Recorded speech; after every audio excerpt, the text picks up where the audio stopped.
Hey, I'm golf broadcaster Matt Adams. The updated and expanded second edition of my book, The Golf Round I'll Never Forget, Golf's Biggest Stars Recall Their Finest Moments, is now available. Readers can expect to march with Arnie's Army at the 1960 U.S. Open, relive Jack Nicklaus's remarkable 1986 Masters win, and be amazed by the Tiger Slam. The Golf Round I'll Never Forget, Golf's Biggest Stars Recall Their Finest Moments. Pick it up where fine books are sold, including BarnesandNoble.com and Amazon.com. Welcome back to This Day in Sports History. It's December 19th, and on this day in 1948, the NFL televised the championship game for the first time. Yesterday, we talked about the origin of the league's title game in 1932, and here, 16 years later, the league is using the new medium of television to showcase its product. But there weren't many who actually could watch because only an estimated 1% of U.S. households in 1948 actually had a television. And similar to yesterday's story, this experiment ran into a bit of a problem with the weather. A blizzard in Philadelphia made the game between the Eagles and Chicago Cardinals a bit difficult. In fact, the snow was so deep that fans that brought snow shovels to the game and agreed to help clear the field and the stands were given free admission. And the grounds crew could not remove the tarp covering the field on their own and had to enlist the help of players from both teams to move it. The snow continued to fall throughout the game, so much so that officials could not see the lines and had to estimate when a player was out of bounds and whether a player gained enough for a first down. Scoreless through the first three quarters, a Bears turnover set up Eagles running back Steve Van Buren for a 5-yard score and the game's only points with a little less than 14 minutes left in the game. Interesting fact, that Van Buren was even at the game is a story in itself. You see, Van Buren thought they were surely going to postpone the game, so he wasn't even planning on going to the stadium to find out.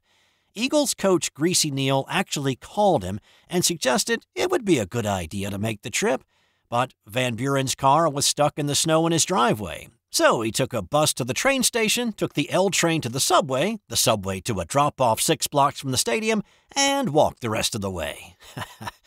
1940s football players, a little bit different than today.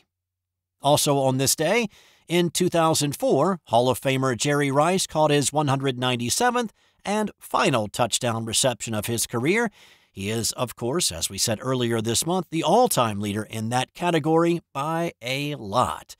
And in 1984, Wayne Gretzky became the fastest player to score 1,000 points in the NHL, doing it in just 424 games. That's all for today. If you have a moment, rate and subscribe or follow the podcast on your podcast app of choice. Also, it would help the show grow if you let your sports-crazy friends and family know that you found a new podcast that they might enjoy. Thanks for listening today, and I'll have more tomorrow on This Day in Sports History. Hey there, sports history fan. This is Arnie Chapman, a.k.a. the Football History Dude, and I hope that you enjoyed this recent episode presented by the Sports History Network and were able to learn some good old-fashioned sports history knowledge nuggets. I started the Sports History Network back in 2020 with the mission to help podcasters find a community of like-minded sports history nerds, as well as helping aspiring podcasters to start their own shows. We have a little bit over 30 shows on the network right now covering all sorts of sports history, but as far as I'm concerned, we're just at the toothpick in the ocean moment, that can't even figure it out because there's so much more coming. We wanted to create the ultimate headquarters for sports yesteryear, starting with Podcast Network and our website, but we're going to continue to move into other mediums as well. And here's the cool part, because we want you to be part of our team. So if you're interested in starting your own podcast, or maybe being a guest on one of our shows, or who knows, maybe even writing an article for us over on the website. Seriously, all you gotta do is reach out to us on the contact page over at sportshistorynetwork.com. You can be as technologically savvy as a Neanderthal tapping on a stone trying to figure out this whole hieroglyphics thing back in the day.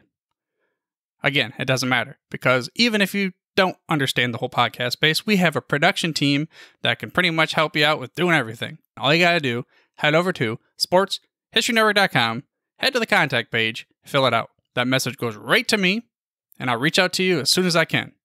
But for now, dude, I'm through if you're through.